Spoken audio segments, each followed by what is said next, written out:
What's up, YouTube? It's your boy Johnny. Um, Hope everybody's doing good today. I wanted to make a video for young men. I'm not that old myself, so I won't sit here and talk like I'm a OG or I'm an elder in the game. Um, but I'm wise enough to understand that the kids under me need guidance. I was fortunate enough to grow up with my father. It was poverty. It was ugly. He was in and out of jail a lot, but I still saw my daddy every day. So I never had that emptiness of what a man should be or what a man should do or how I should carry myself or conduct myself. I had to learn the difference between what society thought a man should be and what being an actual man was. Everyone always told me my dad was rude or disrespectful, but he was just a man who spoke his mind. He wasn't overly aggressive to strangers. He just didn't hold his words back for anybody, which of course we know offends people today, but it always has offended people. That's nothing new. And I was a kid, my mom used to always tell me, "Don't say that out loud and watch your mouth, and you don't want to make somebody sad." And my dad was always like, "Boy, you're gonna be a man. You better stand on your damn feet, chest out, and say what you gotta say."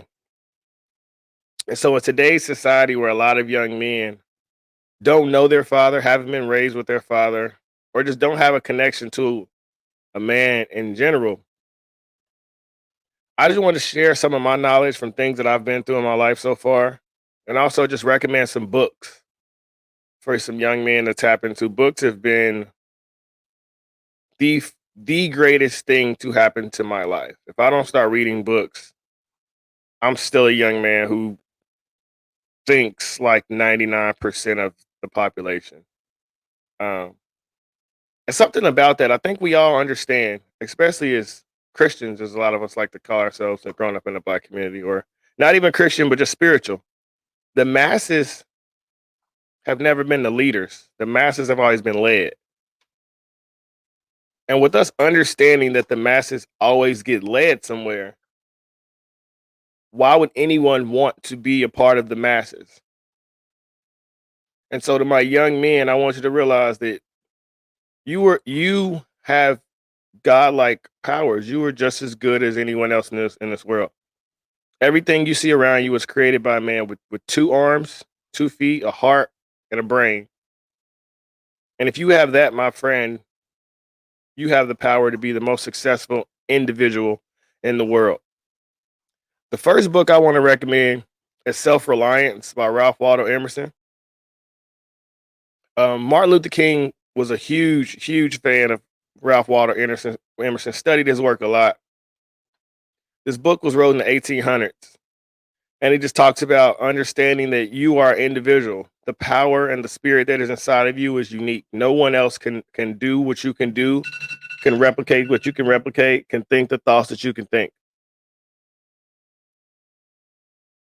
Reading this book put me in a crazy mindset because there was no internet back then. There was no TV. Black people weren't even allowed to read books back then. So this knowledge that's in this book, we were supposed to never know. It makes so much sense why Black people couldn't read, because we would have understood we don't need anyone but ourselves.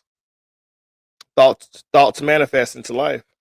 You know, one of the biggest things that really opened my eyes, and I'll jump into it with another book, is all of the slaves back in the day, they would sing, they would pray, they knew that a better day was coming, and eventually that led them to a better life.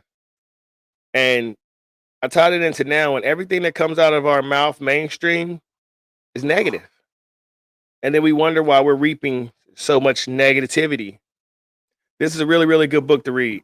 It puts you on the path and like, whoa, I get it. Self-reliance is that you can do anything when you believe in yourself. The next book I want to highlight is a really good one, really pretty popular. No More Mr. Nice Guy by Dr. Robert A. Glover. I recommend all, not even just men, but women. I think on a podcast that I watched, he said a man should read this book before the woman does. But it pretty much talks about how after World War II was the first time men start seeking female validation. All of the men were off at war, so the women went to work, and from then on, men stopped having a real connection with their fathers, and everything became about getting female approval. And if you think about it, most of our teachers in school are female. Most jobs now, the manager or somebody that you interact with is female. So you're always looking to never say anything offensive, to never make them feel uncomfortable, to never make them feel bad, which in return, you bottle up yourself as a man. You never fully get to be yourself. So this book teaches you how to fully express yourself, but not in a disrespectful or overly aggressive way, but to be comfortable being yourself and let you know there's a lot of things that your entire life as a man that you've been told that are wrong, that there's perfectly no issues with. There's no problem with the way you conduct yourself or handle yourself or any of that. So knowledge is power, and so much of what we need is inside of these books. Another one, Thoughts Are Things by Prentice Mulford. Man, this book had me rethinking life altogether. Wrote in the early 1900s. I think it's 1910 or 1908. Let me see real quick so I can give you accurate. Man, this book gives you knowledge like no other. It's 1908 actually. Yeah, 1908 is the original publication. But your thoughts are your things, and if you sit down and you think about it before you do something, it goes off in your head, and then you put in the action. And if you know that, then what if you consciously pay attention to everything you do for the next 3 years, 5 years, 6 years? What if you learn to stay mentally calm in any situation, no matter how bad? All we all really are is our thoughts. So my thoughts will be 100% different than anyone that watches this video because I've never been inside your head. I've never lived your life. But what I can do myself and what I have done is I've gained control of my brain. I always like to say, and I'm sure some people will grab this. I, it used to be that I wanted to do one thing and the voice in my head wanted to do another. So we was always fighting with each other. I've learned to we friends now. We on the same path. We on the same journey. We've stopped beefing. And once you can get your body and your mind on the same frequency, it changes life in a crazy, crazy way. Really, really, really recommend this book. Thoughts Are Things, Prentice Mulford. Another fire one, The Way of the Superior Man by David Dita.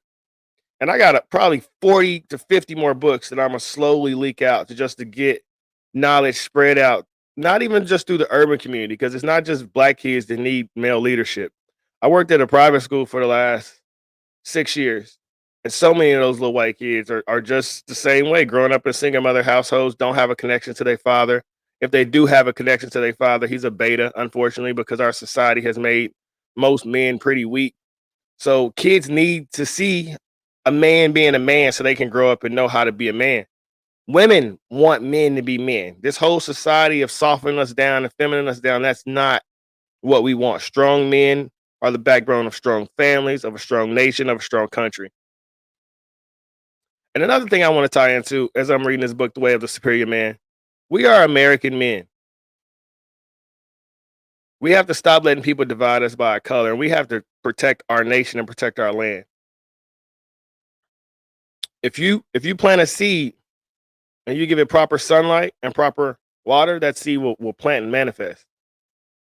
Look at America, look at your neighborhood. That's your land. That is your land. So if you go outside in your neighborhood and you see trash and you see no dirt, I mean you see no grass and you just see dirt, then you're not taking proper care of your land. Take care of your land and watch what your land does back to you. The Way of the Superior Man teaches you everything that you do matters as a man. The way you carry yourself, the way you talk, the way you walk, everything about you. I'm 5 years in, no fast food. 5 years in and no alcohol. I work out 3 to 5 times a week. And it's not for anybody else, is what you realize when you get into these concepts of being a man. It's to be the best version of yourself as a man. If you go back and look at the ancient Rome and all those Greek gods, everybody was ripped. It was the norm for a man to take care of himself and for a man to be the highest honor. So we got to get back to our original ways. This book is going to really, really, really set the flame. Talks about dealing with women and some unorthodox ways that will definitely help.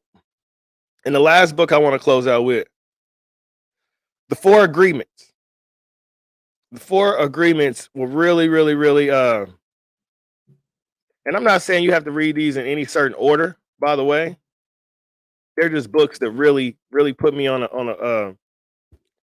a mature life path. Got me out of just watching world star videos and listening to hot new hip hop all day. The four agreements are: be impeccable with your word. You can speak life or death with your tongue. So once you understand the power of your tongue, you speak a little differently. And what you consume is different because you don't want to just be recklessly repeating some crazy rap lyrics when you understand everything manifests into your life, whether you want it to or not, positive or negative. Like attracts like. So you have to be careful of the frequency that you're riding on. If you don't like the frequency, change the energy. Um, Agreement number two: don't take anything personal. This is something that's really helped the entire world, and I've had to learn to do this. Man, people's reaction to a situation really has nothing to do with you. It's all within them, with all within their ego. So learn to disconnect from the reactions of people, and you'll always come out as a better person. But if you and it's still something I work at in myself. I'm not perfect. I'm human as well. But if you get sucked into someone else's energy, then they then control you. You're not being yourself. Don't make assumptions. Agreement number three: you don't know everything. I don't know everything. Um, the most unique part about humans is we base everything off our senses. We see something and we assume that's what it is. We hear something and we assume that's what it is. Well, if someone knocks on your door, what does your dog do? It gets up and it's ready to attack. It's making an assumption and that's a threat. That's how we are as humans. When we hear something we don't like or we see something we don't like, we automatically make an assumption. You're canceled. You're racist. You're this. You're that. Instead of stepping back and saying, why do they think that way? Well, maybe I'm looking at this from the wrong angle. Maybe I misunderstood it. Maybe I misinterpreted it. Let me have a conversation with this person so I can find a little more information. We don't do that. We make assumptions about everything and we jump all the way to the extreme. I want to cancel you. I don't want to talk to you anymore. We can't be friends. Get you off the platform. And we have to grow up. We have to understand that in order to advance, we have to have dialogue with people that we like and that we don't like. Life is about evolving, and no one can evolve and become their full self if they stay locked into a box, confinement to what's comfortable. The last agreement: always do your best. You'll have days where you're tired. You'll have days when you don't feel good. You'll have days when you want to just sleep in. But whatever day that you have in front of you, give it the best effort that you can because that is a seed that you're planting. And you want to know that one day you'll reap the benefits of that. Instead of always saying, I should have did this, I should have tried that, I should have got up, I should have started. No, start today. Start with your first workout. Start writing your first book. Start your first blog. Start your first YouTube video. Start your first podcast. Whatever it is, reach out and start. Plant that seed. And then you plant that seed is going to motivate someone else to plant that seed. And it's a domino effect. One thing that we really have to stand is we are all connected. We are all one organism on this living planet called Earth. So if I can do my part to lift up a 10, 20, 50 people, and then those 10, 20, 50 people do their part to lift up 50 people, we're making progress. I honestly don't believe that there's bad people in the world. I don't think that there's a baby born and the minute he comes out of his mama, he's bad or she's bad. I just think that we're broken creatures. And everybody responds to trauma differently and hardships differently. And so everybody needs love. And the way I give love is different than most people give love on this video. We're all unique. And that's the gift that we have is to all uniquely go out and give love to this world and change so much of the negativity that's going on. And if we start, and spreading the positivity and it starts slowly increasing, who knows, man?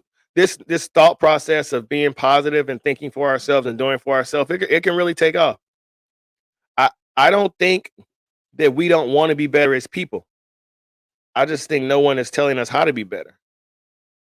I don't know anybody who's comfortable just being in the hood their whole life. I mean, well, yeah, they're comfortable on the Section 8 on the food stamps, but are they really is what I'm saying. My mama was on Section 8 her whole life. But if she could have did better, she would have. You don't know what you don't know. So I've learned not to judge people. I never will because I don't know what their hardships are, what their situations are. I've just learned that I can spread knowledge and spread positivity and spread love. and day by day, one by one, that'll help uplift the people around me, and they'll trickle down and help the people around them. So to recap those 5 books I want us to check out, well, I've already read, but I think every man should check out to really boost his repertoire of knowledge and give him a different view of the world. Self-Reliance by Ralph Waldo Emerson. No More Mr. Nice Guy by Robert Glover. Thoughts Are Things by Prentice Mulford.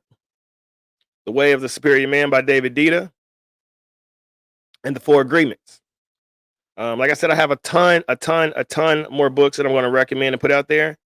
Also, if there's any topics that you guys want me to start making videos about or to cover, or just things to touch on, or just issues that individuals are going through that they would like someone's perspective or guidance, hit me up, man. I'm down to talk to anyone about anything, to build a community, spread love. We all need somebody. Nobody's perfect. We all just humans figuring, hey, I'm really in this damn thing. My mom and daddy had sex and now I'm here. And so I just understand the human in all of us, man. I'm not better than anyone. I'm not worse than anyone. I'm just here. So let me know in the comments below what you think about these books, if you're gonna check them out. Like I said, shoot me an email, send me a DM on IG or Twitter if you want me to cover a certain topic or talk or make a video about some in particular. Shout out Hustle Worldwide for sending me the merch. I got a few companies that I do some modeling with, so I'll touch and make some videos about what it's like to be a model and an actor and a basketball trainer and all that stuff, and just to uplift the youth. You know, I'm a kid that grew up in a homeless shelter, and now I'm doing whatever I want in life. So I want more people to realize that they have those same opportunities. So until next time, YouTube, spread love, spread positive vibes. Watch my other videos. You dig? Like, share, subscribe.